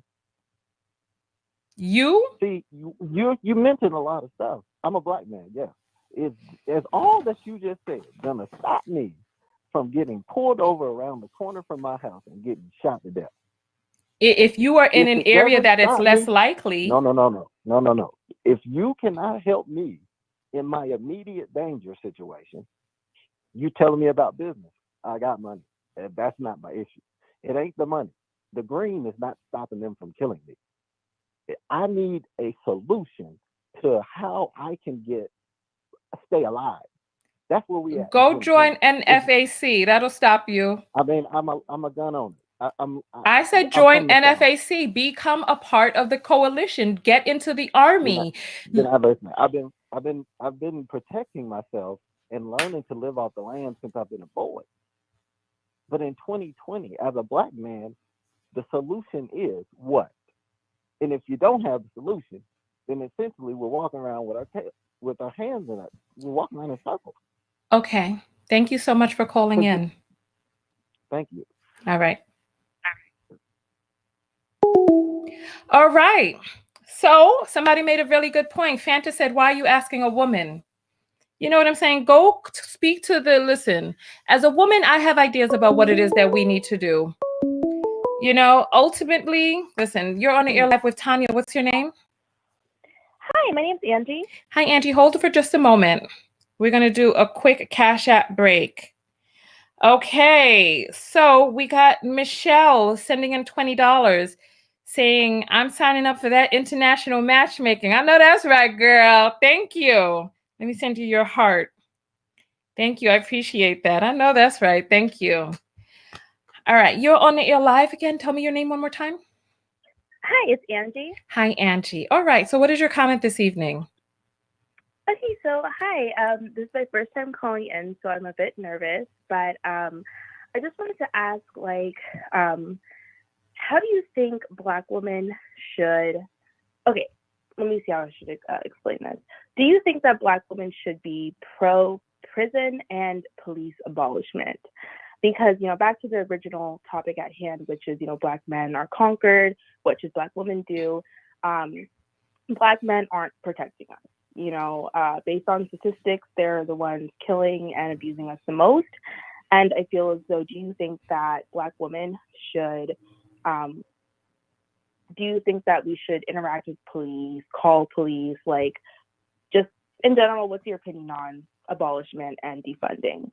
Well, abolishing and defunding are two different things. So I definitely believe that there needs to be restructuring of the funds that are allocated in the police force for different types of services and allocate those elsewhere. Mm-hmm. Obama created an initiative, a policing initiative, and there are lots of things that we need to do. Right? We need to put pressure on our elected officials. If you watch a show like House of Cards, you get a sense for how important constituents are to the people that we elect to represent us in Congress. So we need to get involved in the process. We need to put pressure on our government officials to create police reform. Everybody who is on this program, take a few moments right now to type into one of your browsers, type in Obama 96 police initiative. It's like a paper that has 96 different initiatives that police forces can implement. And there's been only one place, one city in the United States that has implemented all of them. And Attorney General Griggs, who's president of the NAACP, he speaks about this all the time. So get involved with your NAACP chapters, put pressure on your officials and get change implemented, because we have a powerful voice. We send people to Washington, and when we speak to them, they listen. Okay, yeah, for sure. But until then, do you think Black women should call police? And do you think that we should, I don't want to say trust in our police, because I don't know if that's the right word, but like I don't feel safe, basically. But it's Why? What would stop you from calling the police if you need the police? So part of what they're if part of what we need to do is the defund the police movement. We need to look and see what they want to defund. They want that when a person calls 911, that if a person is having a mental health crisis, or if there's an issue with a child, that they are able to route the call to social workers or mental health professionals that can show up on the scene, instead of bringing some cowboy with a gun to your house to knock down your door and shoot up your fathers and stuff. So yes, I think that we need to participate in creating change. This is what I'm saying. Do you call the police now if you need help? Of course, call the police. And simultaneously work on police reform by speaking to your representative. Do you know who your congressperson is in your state capital and in Washington? Do you know who your assembly person is? Are you participating in any of these functions in your neighborhood? Type in Google, who is my representative at the state capitol, and find out who that is, get their telephone number, call them up, email them, and stay on top of them, because each area, so each one of us, you know how we have guides and guardian angels in our own spiritual lives, in every section of people. So like, I'm from the Bronx, right? And I am in a particular district, which is near the district that Alexandria Ocasio-Cortez is from. So the people from her area have her in Congress, fighting for them. The person who is from my district is not as in front of the camera as AOC, and I ain't a part of the squad in my area, but I do have a person that represents, and I've called their office and I've left voicemails for them before. There's district attorneys, state attorneys. There are different people who, like, the district attorney is, and then there's some states like California, you vote for the sheriffs. So we have got to become involved in the midterm elections, the in-between, the off-year elections. We have to be involved in who we send to Congress. And not only that, even if somebody else sends somebody else to Congress, we need to call these people up, and they are beholden to us. So every little group of area, so there's like, there's 50 states, and every state has 2 senators, I believe. And then there are other representatives that go to the state capital, which is Albany. And then there's the country capital, which is Washington, D.C. We have got to find out who these people are, and we've got to call them up. Does that answer your question? Right. Yeah, generally, I would say so. Yeah, that answers my question, because, I worded it a little bit incorrectly. It was more so like, I'm worried about defunding the police, even though I'm not like pro-police or anything. It's just that, a lot of the abuse that happens within, a lot of the abuse that Black women face is by the hands of Black men. So it's like, I don't know how comfortable I feel completely defunding or abolishing the police system when my abusers are Black men, Yeah, but you know what? The thing about it is, you have got to educate yourself, and you've got to we can't just use memes as our mode of education. And anybody who thinks that defunding the police is getting rid of police altogether, you're just reading memes, conspiracy theorists, and talking points. Yeah, I don't think that. Okay, defunding the police is just allocating funds to 911 calls that do not need a cowboy with a gun showing up at your door. And I think that it's important that we educate ourselves. If you're a Black woman and you're afraid and you need the police, and there's some people who are like, yeah, you don't want to defund the police because they're Black men and they're the ones that are harming us, and we need to be able to call the police on Pookie. And this is not what we're talking about. We're talking about having mental health professionals show up for mental health professionals. And when there is the domestic disturbance, depending on the type of disturbance. If you're in a violent altercation, yes, send a person with a gun. But if your child is having a mental health crisis, don't effing send a person with a gun there who doesn't have mental health training. Or if they do come, let them stay in the back and let them follow the initiative that Obama crafted. I feel like I'm talking and I feel like you're not hearing me, sis. No, I'm listening. Okay. I totally understand. Yeah. I just wanted your feedback on it and your opinion on it. And yeah, I completely agree. Because I don't know, I've just been hearing so many different things from people. Oh, don't defund the police. We need them. Blah, blah, blah. I just wanted, another viewpoint on it. Okay. And let me just say this.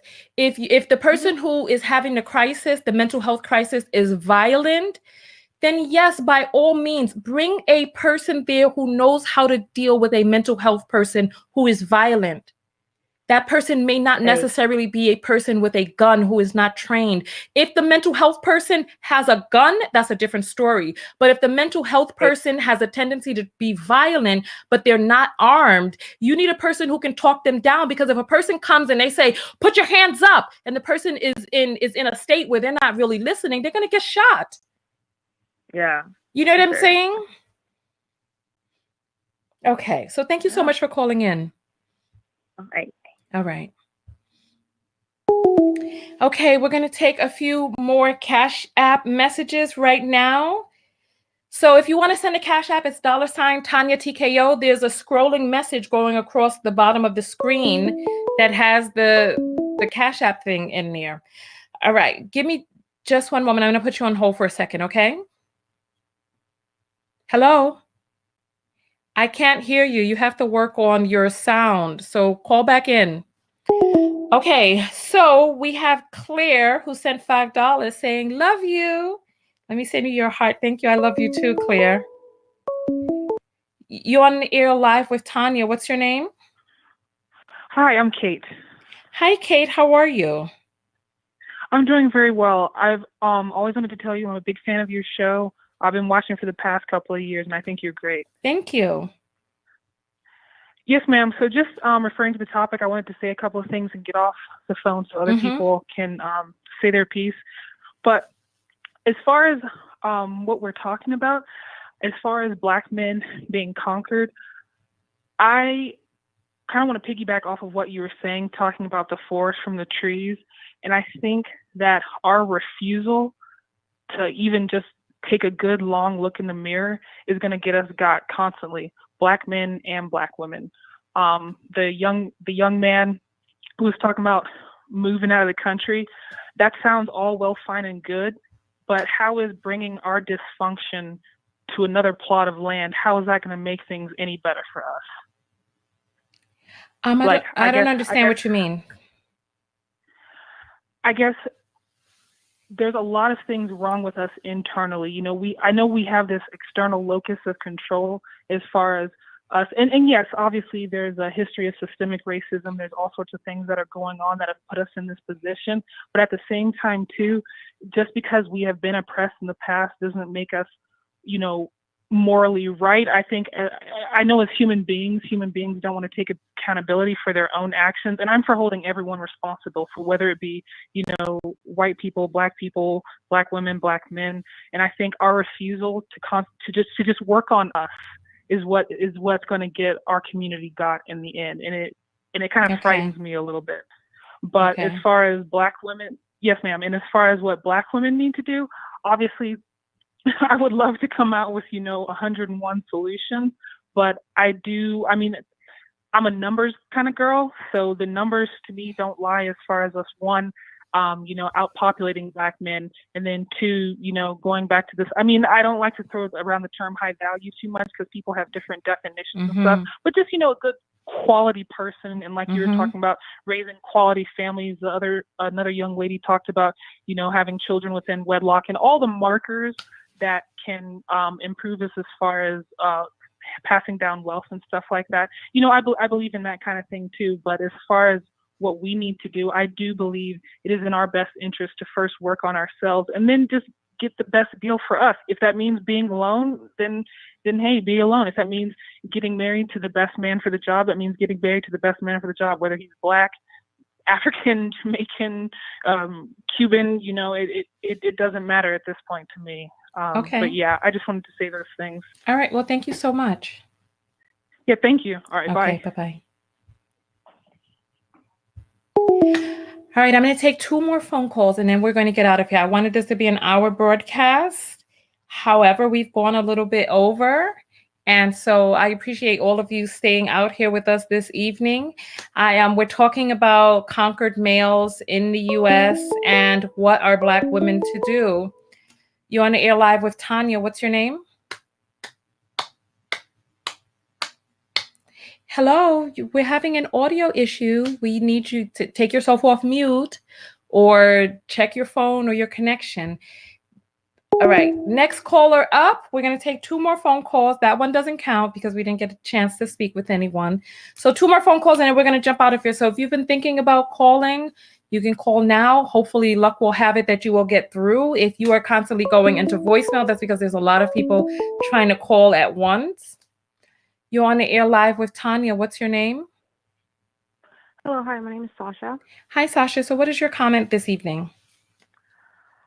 I just think it's weird how people. Oops.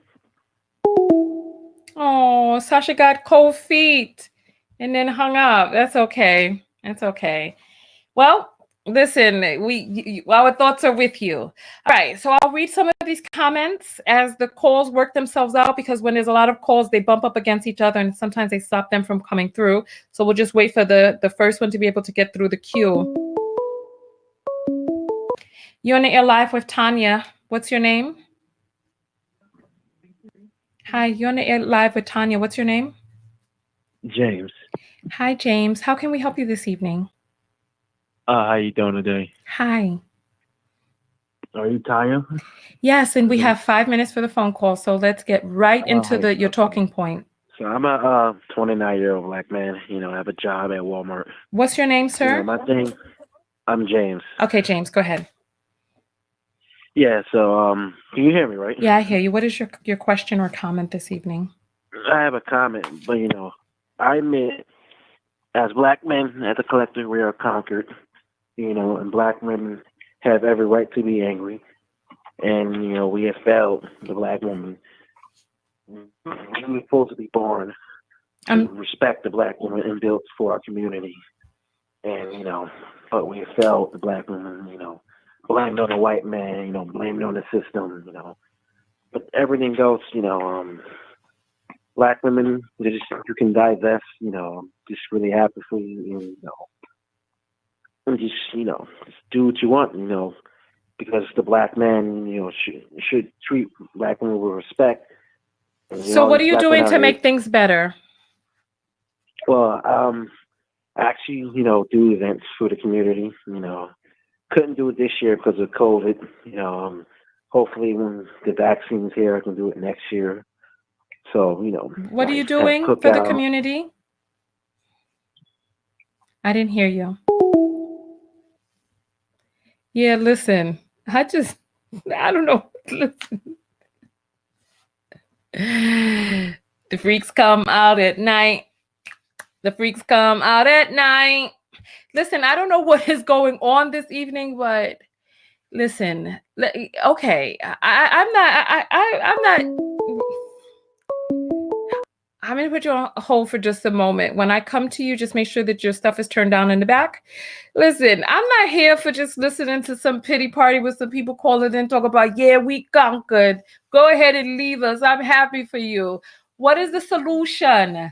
Right now, there's a lot of people doing things online. Are you volunteering with the youth? Are you participating in Big Brother, Big Sister? Are you helping a young man? Are you volunteering with schools? Are you being a tutor? What is it that you're doing to help the next generation, rather than just sitting up there having a pity party talking about go ahead, go on and walk out the door. I don't want to hurt anymore. We don't need all of that. Just to come up with some solutions now. You're on the air live with Tanya. What's your name? Chris. Hi, Chris. What is your comment this evening? This is going to be the quickest one. Okay. Let me tell you. Every woman could do this to have clarity. And you said it earlier. Stop sleeping with the guys. Period. That every woman could do that. And then from there, she can focus on whatever she needs to do in her personal life to better herself, because everyone have a different journey, a different path to travel. But stop sleeping with the men that you meet. So no one should have intercourse. Hey, drastic times come from drastic measures. All right. And listen, I've been telling women this for the past 10 years.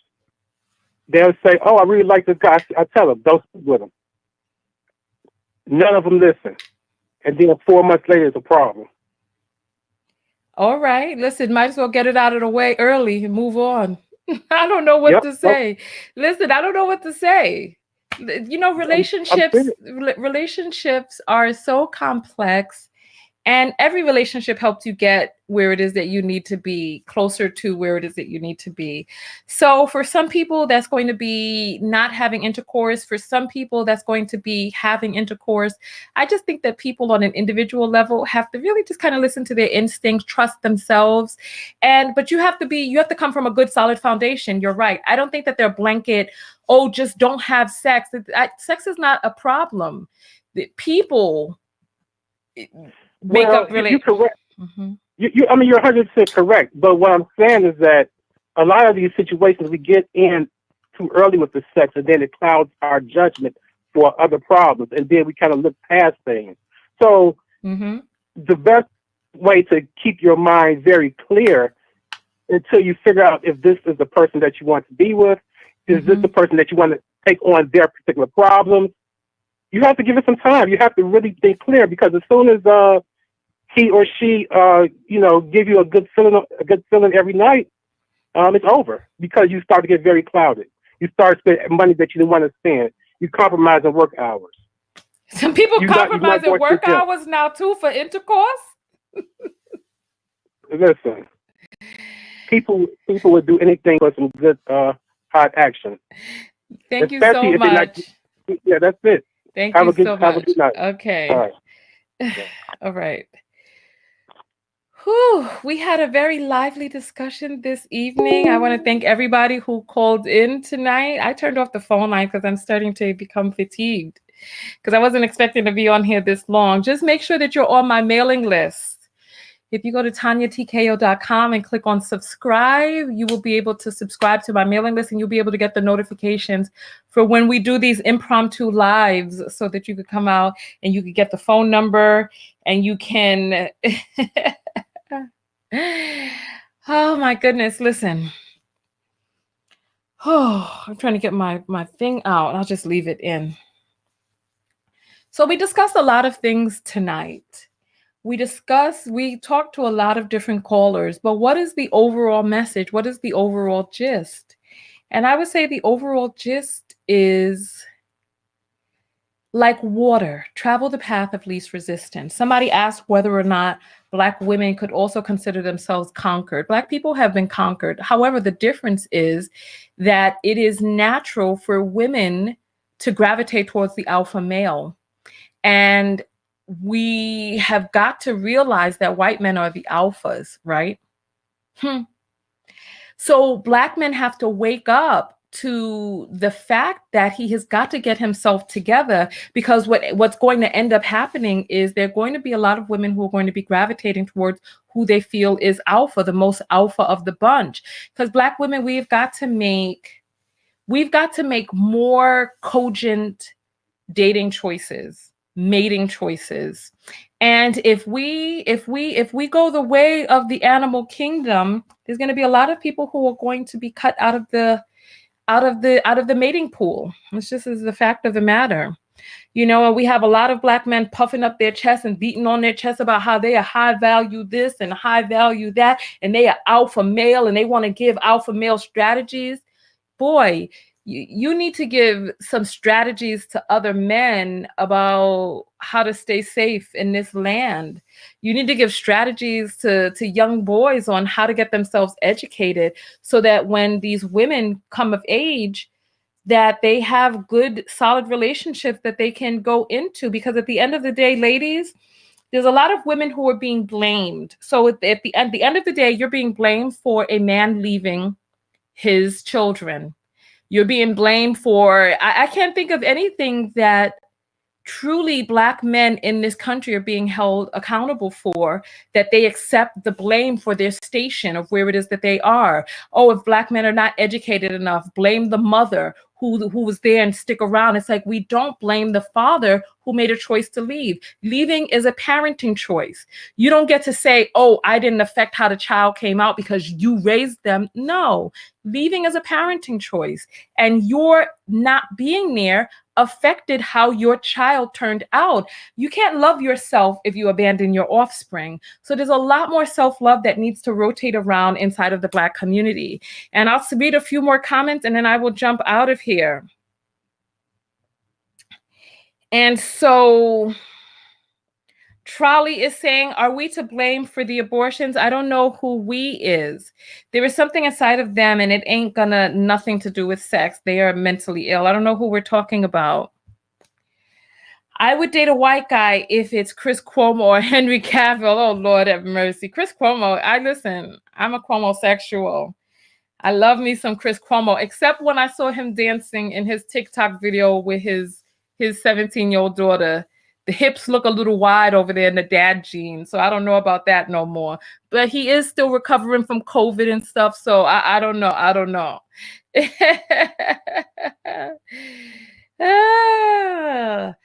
Ms. Wee is saying Black boys are fine until they get influenced by the men outside. I don't know what's going on.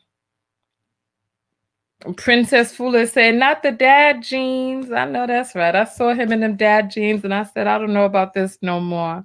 I had to pull back a little. Listen, I had to pull back. He got them happy hips, says Serena. I hear you, girl. All right. So listen, I appreciate you all going through this journey with me. We're going to jump out of here. Make sure that you are subscribed to my mailing list. I appreciate all of you coming out and having this conversation with me. It was a conversation that needs to be had. I am starting a matchmaking service and you all will, I'm going to get ready to put up a link for you all to sign up on the mailing list, right? And if I cannot be your matchmaker, I'll be able to connect you with a matchmaker. And to get the process started, I am going to work with a group of matchmakers live in a streaming show that I'm going to bring forward for you all. So I am going to work with a group of matchmakers who are going to work on matching Tanya TKO. And you're going to go through the process with me to see how we interview matchmakers, how matchmakers work amongst themselves, how they narrow down their database, etc. And so and I'm also working on a game. Remember this thing that I showed you? It's a decoder ring. It's a decoder ring. And with the decoder ring, I'm working on a card set. So it's called Are You the One for Me? It's going to be out around Valentine's Day. It's called Are You the One for Me? On the front of the card, there are questions. And on the back of the card, there's an area that you use this decoder. And there's psychological cues and clues of what you need to listen for in their answer so that you will know how to interpret their answer. So it seems like a game, but it's not a game. You'll use this to really kind of peer into them to see, are they the one for you? This is a prototype of my, it has like a little Egyptian flair on it, as you see. You see that? It has like a little Egyptian flair. Oh, look at my face. Look at that. That's dope. So I have this prototype made up. It's going to be mass produced and it's going to be sold on Amazon. I'm going to sell the first few sets with like an autograph or whatnot. And it's going to be a great tool for you all. All right. Oh my gosh. I appreciate you all so much for coming out. I don't know what else to say. just make sure you're on my mailing list. The book is going to be back in stock in a month. It's taken a little bit longer to come back from press because there's a lot of issues that are going on now during COVID, but that's fine. But it's going to be coming back out. This is the book of affirmation, self-love. And in this book of affirmations, there are affirmations here. All you have to do is repeat the affirmations to yourself and allow yourself. Look at this. I love this. I am worthy of greatness. Great things come to me with ease. And all you have to do is rewrite it. There's a different affirmation on each page, and it works on creating a full rewrite of your subconscious mind to reattune you for self-love in dating, in family life, in business, in attracting money and abundance to you, in even just something as simple as allowing yourself to rest. You know what I'm saying? It's like there's so many people out there who feel guilty for sleeping. Like this one right here. I deserve rest and relaxation. And then there's an area for you to write out your question, ask a question, and then you write that out. And then you get a chance to just alleviate yourself of you get a chance to alleviate yourself of the things that have been blocking you from full unadulterated self-love. That book will be back out in about a month. So when I get those, I will be autographing those and sending them out to you all. And I will see you all in the next video. Thank you so much for coming out for this discussion. And I appreciate everybody being so civil in the conversation. The first call got a little skittish, but that's all right. We love you, Mandy. I will see you all in the next video. I'll say good night to the first few people who say good night. So come on out and say your good nights.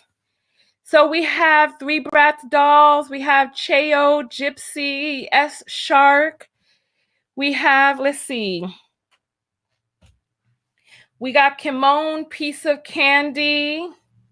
We got Tam Tam. Thank you all for coming out. NK, Romaine.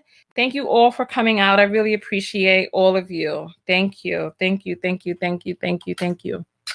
Tanya TKO, and I'm out. Go out there and love one another. But most importantly, what? Love yourself. And part of loving yourself is asking the difficult questions, participating in conversations that make you uncomfortable, and finding your middle ground. Everything that I feel and believe cannot be your truth. Find a middle ground for what it is that resonates with you and what makes sense for you logically. All right. And on that note, I will see you all later. Peace. Good night, everyone. Good night. Good night. Good night. Good night. Good night. Good night. Whoo. All right. So there's no Tanya TKO After Dark this evening. But I appreciate all of you for coming out.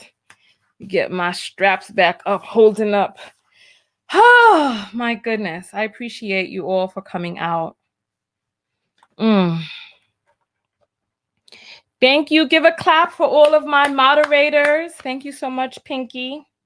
Thank you. I appreciate you all coming out. Oh, my Lord. And Barry saying Chinese men are the way to go. They overtaken the world. You know, we need to do a rewrite. We should do an After Dark episode, but I'm just tired. I don't feel like it. But listen. Jana wants to be a mod, but Jana, I don't see you enough. My mods become mods because they make themselves be seen and known. All right, everybody. I'm going to go get ready for bed, and I will see you all in the next video. Drop me some topics of things that we need to talk about next video. All right. I'll see you all later. All right. Peace, everybody. Peace. Jana, I don't know you. You say you're always on my lives. I've seen Tam Tam's name more than I've seen yours. So whatever it is that you're doing, you have to do more of it. You know what I'm saying? So you just have to do more of it. It's as simple as that. All right. I will see you all later. Bye.